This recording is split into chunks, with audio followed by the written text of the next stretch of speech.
नमस्कार, मी आबा माळकर. आपण पाहत आहात लक्षवेध.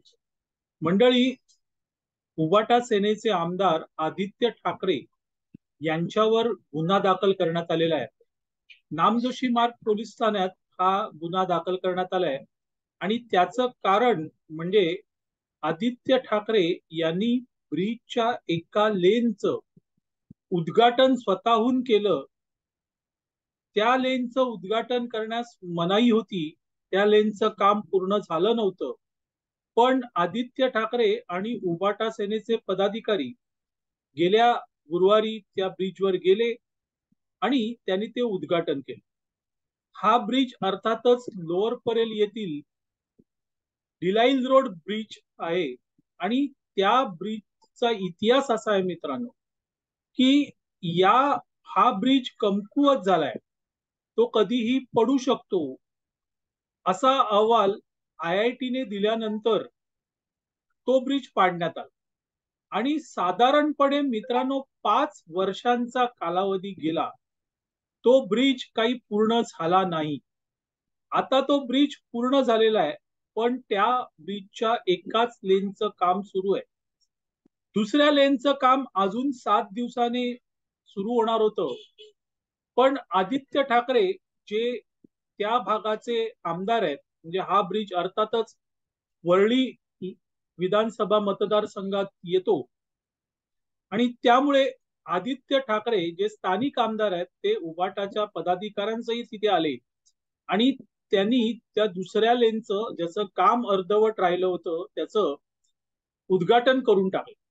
आणि त्यामुळे मुंबई महानगरपालिकेच्या रस्त्या खात्यातल्या अधिकाऱ्यांनी याची रीतसर तक्रार केली. डिलाईल रोड पोलीस स्टेशनला, म्हणजे नामजोशी मार्ग पोलीस स्टेशनला तक्रार केली.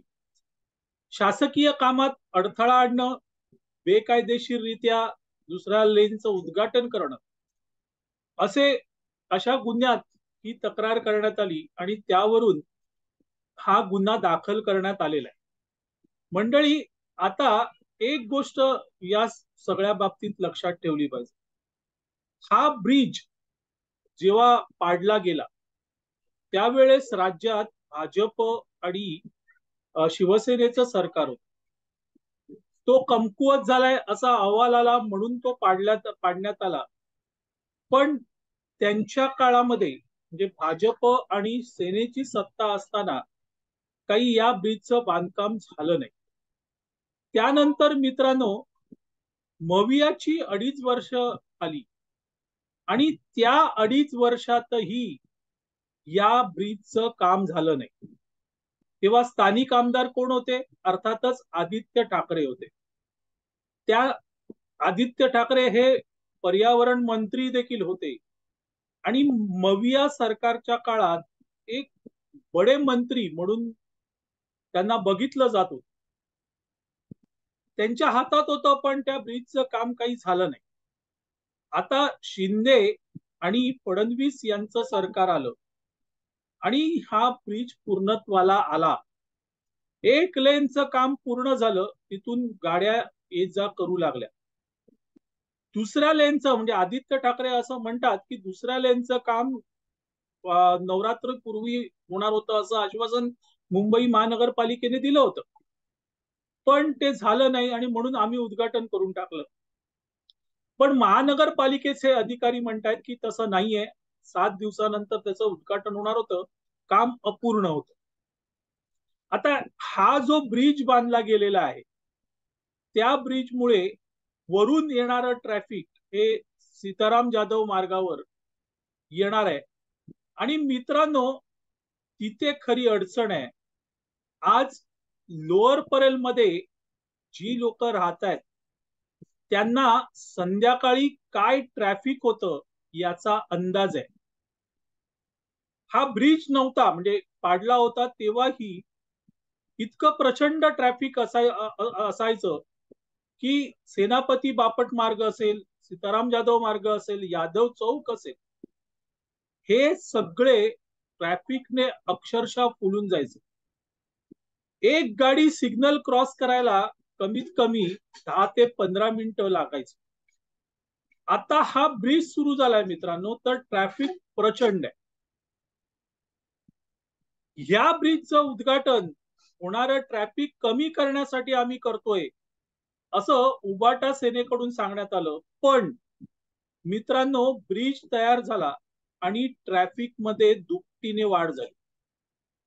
आज संध्याकाळच्या सुमारास ट्रॅफिक इतकं असतं की ज्येष्ठ नागरिक घरातून बाहेर पडायला घाबरतात. मोटरसायकलवाले कुठूनही कशीही मोटरसायकल चालवतात. रस्त्याच्या दुतर्फा गाड्या पार्किंग केलेल्या असतात. फुटपाथ तर फेरीवाल्यांनी व्यापलेले आहेत. अशा वेळेस घरातून बाहेर कसं पडायचं हा ज्येष्ठ नागरिकांना प्रश्न आहे. जे तरुण तुर्क आहेत, स्त्रिया आहेत, त्यांना ही भीती वाटते. कारण कुठली गाडी येऊन ठोकून जाईल हे सांगता येत नाही मित्र. यादव चौकात तर सेनापती बापट मार्ग वरून वरती ब्रिजच्या दिशेने जायला जो टर्न आहे तिथे तर फुटपाथही नाहीये. रस्त्यावरून जावं लागतं आणि समोरून गाड्या येतात. सेनापती बापट मार्गला खिंजी चाळीच्या पुढे संपते, 2 नंबर संपते, त्याच्या पुढे आता हॉटेल झालेले आहेत. खरं म्हणजे हॉटेलला परवानगी देताना ट्रॅफिक किंवा पार्किंगची व्यवस्था काय हे बघितलं जातं. तिथे पार्किंगला जागाच नाहीये आणि त्यामुळे येणारे लोक रस्त्यावरच गाडी उभी करतात आणि त्या कारणाने संपूर्ण सेनापती बापट मार्ग हा तिथपासून ते अगदी यादव चौकापर्यंत जवळजवळ अर्धा किलोमीटर पॅक असतो.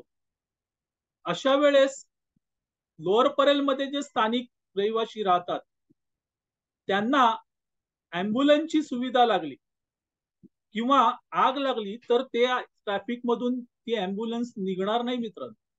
अशी अवस्था आहे. वरळी विधानसभा मतदारसंघात लोअर परेलमध्ये ट्रॅफिक प्रचंड वाढलेलं आहे आणि तिथे कोणीही लक्ष दिलेलं नाहीये. आणि अचानक ब्रिज ची आठवण होते. जेव्हा सत्तेत असतात तेव्हा तो ब्रिज व्हावा म्हणून काहीच करत नाहीत आणि आता सत्तेतून बाहेर गेल्यावर मित्रांनो त्या ब्रिजची आठवण होते. कशासाठी? ट्रॅफिक वाढलं म्हणून. एक लेन सुरू झाली तर ही अवस्था आहे. तिकडच्या मोठमोठ्या इंडस्ट्रीज, कॉर्पोरेट हाऊस त्यांच्या गाड्यांसाठी सिग्नल ला जास्त वेळ दिला जातो आणि सेनापती बापट मार्ग वरून येणाऱ्या गाड्या मित्रांनो गरिबांच्या टॅक्सी, त्यानंतर एखादी ॲम्ब्युलन्स त्यांच्यासाठी अर्धा मिनिट पण सिग्नल नसतं. अशी ही अवस्था आहे आणि तिकडे आदित्य ठाकरे बघत नाहीत. स्थानिक आमदार आहेत पण तिथे त्यांचं लक्ष जात नाहीये मित्रांनो. असो, सांगायचा मुद्दा एवढाच आहे की ट्रॅफिक त्या ब्रिजमुळे कमी होणार नाही जोपर्यंत ही अनधिकृत हॉटेल्स, पॅलेडियम मॉल, त्याच्या बाहेर तर एवढं ट्रॅफिक असतं पण त्याची व्यवस्था काही होत नाही. पोलीस असतात, बघ्याच्या भूमिकेत बसलेले असतात, त्यांच्याकडे कोणीही बघत नाही. मग हे ट्रॅफिक कमी कसं होणार? या ब्रिजने ट्रॅफिक कमी होणार नाहीये मित्रांनो. त्या ब्रिजने ट्रॅफिक वाढणार आहे लोअर परेलचं आणि त्यामध्ये लोअर परेलची स्थानिक जनता होरपळणार आहे. मंडळी, तुर्तास इथे थांबतो. आपल्याला हा व्हिडिओ आवडला तर लाईक करा, शेअर करा आणि लक्षवेधला सबस्क्राईब करा. धन्यवाद.